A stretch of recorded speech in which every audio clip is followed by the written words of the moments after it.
நான் அடிச்சு சொல்றேன் நண்பர்களே, ஈரான் அமெரிக்காவுக்கு ஒரு சாதாரண எதிரி கிடையாது.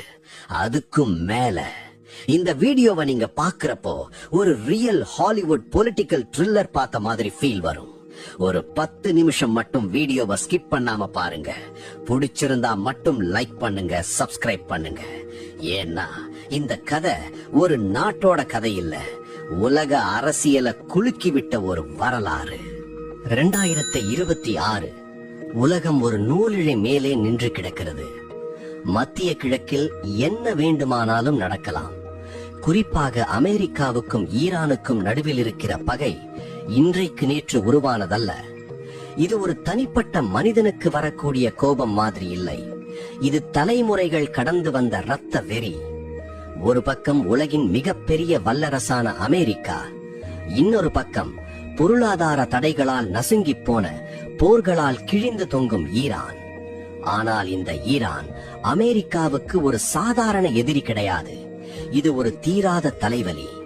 அமெரிக்கா எத்தனையோ நாடுகளை அடிபணிய வைத்திருக்கிறது, எத்தனையோ அரசாங்கங்களை மாற்றி இருக்கிறது. ஆனால் கடந்த 40 வருடங்களாக அமெரிக்கா நினைத்தும் முடிக்க முடியாத ஒரே விஷயம் ஈரான். ஏன் ஈரான் மட்டும் அமெரிக்காவுக்கு இவ்வளவு பெரிய பிரச்சனையாக இருக்கிறது? 2024 சிரியா வீழ்ந்ததற்கு பிறகும் 2025 நடந்த அந்த பயங்கரமான 12 நாள் போருக்கு பிறகும் ஈரான் எப்படி இன்னும் தாக்கு பிடித்து நிற்கிறது? இந்த கேள்விக்கான பதில் அரசியலில் மட்டுமில்லை, மனித மனநிலையிலும் பழிவாங்கும் உணர்ச்சியிலும் கலந்திருக்கிறது. இந்த வரலாற்றை புரிந்து கொள்ள நாம் கால சக்கரத்தை பின்னோக்கி திருப்ப வேண்டும். ரத்தம் தோய்ந்த 1953 ஆண்டுக்கு. அங்கேதான் எல்லாம் ஆரம்பித்தது. 1953 ஈரான் அப்போது ஒரு நம்பிக்கையான நாடு. அவர்களுக்கு ஒரு பிரதமர் இருந்தார். அவர் பெயர் முகமது மொசாத். அவர் செய்த ஒரே ஒரு தப்பு என்ன தெரியுமா? எங்கள் நாட்டின் எண்ணெய் எங்களுக்குத்தான் சொந்தம் என்று சொன்னதுதான். அதுவரை பிரிட்டிஷ்காரர்கள் தான் ஈரானின் எண்ணெயை உறிஞ்சிக் கொண்டிருந்தார்கள். மொசாத் என்ன செய்தார்? இனி இந்த எண்ணெய் ஈரானிய மக்களுக்குத்தான் என்று அறிவித்து அதை தேசியமயமாக்கினார்.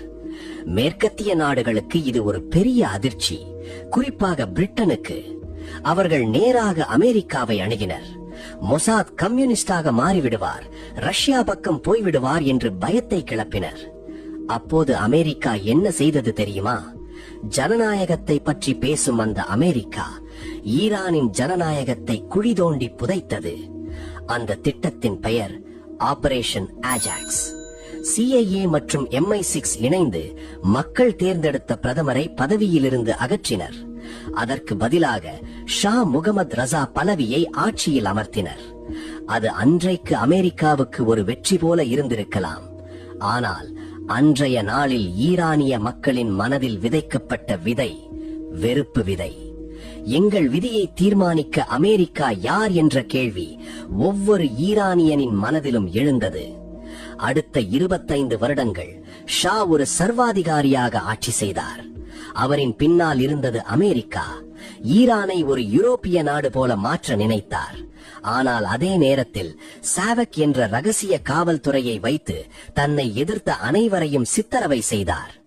அமெரிக்கா கொடுத்த ஆயுதங்களை வைத்து சொந்த மக்களையே அடக்கினார். மக்களின் கோபம் எரிமலை போல உள்ளுக்குள் குதித்துக் கொண்டே இருந்தது. அந்த எரிமலை வெடித்த நாள் 1979 புரட்சி. வரலாறு தலைகீழாக மாறிய வருடம். ஆயத்துல்லா குமைனி நாடு திரும்பினார். மக்கள் வீதிக்கு வந்தனர். ஷா நாட்டை விட்டு ஓடினார். இனி அமெரிக்கா எங்களுடைய எஜமான் இல்லை, நாங்கள் ஒரு இஸ்லாமிய குடியரசு, அப்படி ஈரான் அறிவித்தது. அதுவரை நண்பனாக இருந்த நாடு ஒரே நிறவில் அமெரிக்காவின் ஜன்ம விரோதியாக மாறியது. ஆனால் உண்மையான பிரச்சனை அப்போதுதான் ஆரம்பித்தது. தெஹ்ரானில் இருந்த அமெரிக்க தூதரகத்திற்குள் ஈரானிய மாணவர்கள் புகுந்தனர். 52 அமெரிக்க அதிகாரிகளை பிணை கைதிகளாக பிடித்தனர். ஒரு நாள் இல்லை, 444 நாட்கள். உலகின் மிகப்பெரிய வல்லரசு தன்னுடைய அதிகாரிகளை மீட்க முடியாமல் திணறியது. அமெரிக்காவுக்கு இது மிகப்பெரிய அவமானம். அன்றைக்கு விழுந்த அந்த அடி அமெரிக்காவின் மனதில் இன்னும் ஆறவில்லை. அன்றைக்கு ஈரானியர்கள் தெருக்களில் முழங்கிய அந்த கோஷம் மார்க் பார் அமெரிக்கா, அதாவது அமெரிக்காவுக்கு மரணம். அந்த சத்தம் இன்று 2026 வரை எதிரொலித்துக் கொண்டே இருக்கிறது. சரி, 1979 பகை உருவானது. ஆனால் அதன் பிறகு எப்படி ஈரான் இவ்வளவு பெரிய சக்தியாக மாறியது? அதற்கு காரணம் ஈரானின் நிழல் யுத்தம். ஈரானுக்கு தெரியும், அமெரிக்காவுடன் நேருக்கு நேர் மோதினால் ஜெயிக்க முடியாது. அதனால் அவர்கள் ஒரு வேறு வழியை தேர்ந்தெடுத்தனர். அதுதான் ப்ராக்ஸி வார், அதாவது தானே நேரடியாக சண்டை போடாமல் தனக்காக சண்டை போடும் சக்திகளை உருவாக்குவது. லெபனானில் ஹிஸ்புல்லா, காசாவில் ஹமாஸ், ஏமெனில் ஹூத்தீஸ், சிரியாவில் அசாத் அரசாங்கம், இந்த எல்லா அமைப்புகளையும் ஒன்றாக இணைத்து ஆக்சிஸ் ஆஃப் ரெசிஸ்டன்ஸ் என்ற பாதுகாப்பு வளையத்தை ஈரான் உருவாக்கியது. கிட்டத்தட்ட 38 வருடங்களாக இந்த பாதுகாப்பு வளையம்தான் ஈரானை காப்பாற்றிக் கொண்டிருந்தது. ஆனால் 2024 முதல் 2026 வரை நடந்த சம்பவங்கள் இந்த அமைப்பை சிதறடித்து விட்டன. December 2024, Syria. ஈரானின் மிக முக்கியமான கூட்டாளி பஷார் அல் அசாத், அவரின் ஆட்சி சரிந்தது. அசாத் நாட்டை விட்டு ஓடினார். சிரியா ஈரானின் பிடியிலிருந்து நழுவிப் போனது. அது ஈரானுக்கு மிகப்பெரிய இழப்பு. ஈரானிலிருந்து லெபனானுக்கு ஆயுதங்கள் செல்லும் முக்கிய பாதை சிரியாதான். அந்த பாலம் உடைந்தது. அடுத்ததாக இஸ்ரேல் தாக்குதல் தொடங்கியது. காசாவில் ஹமாஸ் மீது தாக்குதல் நடந்தது. பின்னர் அவர்கள் லெபனான் பக்கம் திரும்பினர். ஹெஸ்பொல்லா தலைவர்கள் ஒருவருக்கொருவர் குறிவைத்து கொல்லப்பட்டனர். ஹெஸ்பொல்லா கடுமையாக பலவீனமடைந்தது. இப்போது ஈரானுக்கு ஒரு உண்மை புரிந்தது. நாம் உருவாக்கிய பாதுகாப்பு வளையங்கள் எல்லாம் சிதறடித்து விட்டன. இனிமேல் நாம் தான் நேரடியாக களத்தில் இறங்க வேண்டும். அப்படித்தான் ஜூன் 2025 நடந்த 12 நாள் போர் ஆரம்பமானது. இஸ்ரேலும் அமெரிக்காவும் சேர்ந்து ஈரானின் வான் பாதுகாப்பு அமைப்புகளை தாக்கினர். குறிப்பாக ஈரானின் பெருமையாக இருந்த பாலிஸ்டிக் மிசைல் பேசஸ், அதில் சுமார் 40% அழிக்கப்பட்டது. இப்போது நாம நிகழ்காலத்துக்கு வருவோம். மார்ச் 2026. ஒரு சாதாரண நாடு இவ்வளவு அடிமாங்கினால் என்ன செய்வது? சரணடைந்திருக்கும். ஆனால் ஈரான் அப்படி செய்யவில்லை. அதுதான் இப்போது அமெரிக்காவுக்கு பயத்தை உண்டாக்குகிறது. காயப்பட்ட புலி மிகவும் ஆபத்தானது. படைகள் பல இழந்து விட்டது. கூட்டாளிகள் பலர் வீழ்ந்து விட்டனர். பொருளாதாரம் பாதிக்கப்பட்டுள்ளது. ஆனால் ஈரானிடம் இன்னும் ஒரு ஆயுதம் இருக்கிறது. அது நியூக்ளியர் வெப்பன். நட்டான்ஸ் மற்றும் போர்டோ அணு நிலையங்களில் சென்ட்ரிஃபியூஜ் இயந்திரங்கள் இடைவிடாமல் சுழல்கின்றன. யுரேனியம் செறிவூட்டப்படுகிறது.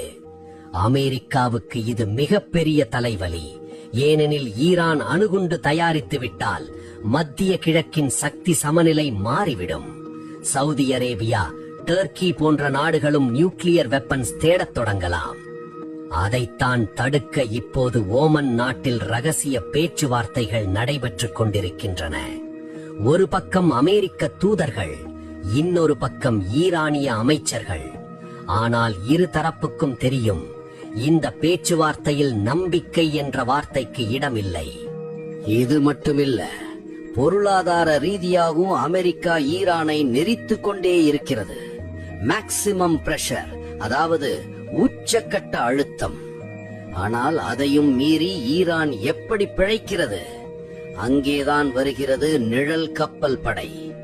கடலில் அடையாளத்தை மறைத்து ரேடாரை ஆஃப் பண்ணிட்டு 100கணக்கான கப்பல்கள் ஈரானிய எண்ணெயை உலகத்துக்கு விற்றுக் கொண்டிருக்கின்றன. யாருக்கு? சீனாவுக்கு. ஈரானின் எண்ணெயை முழுவதையும் சீனா வாங்குகிறது. அதற்கு பதிலாக பணத்தை வாரி இறைக்கிறது. அமெரிக்கா என்னதான் தடைகளை போட்டாலும் சீனா இருக்கிற வரைக்கும் ஈரானை முழுவதும் வீழ்த்த முடியாது. அதோடு ரஷ்யாவும். உக்ரைன் போரில் ரஷ்யாவுக்கு ஈரான் ட்ரோன்களை கொடுத்து உதவுகிறது. பதிலுக்கு ரஷ்யா ஈரானுக்கு போர் விமானங்களையும் தொழில்நுட்பத்தையும் கொடுக்கிறது. இப்படி ஒரு புதிய கூட்டணி உருவாகியுள்ளது. ரஷ்யா, சீனா, ஈரான்.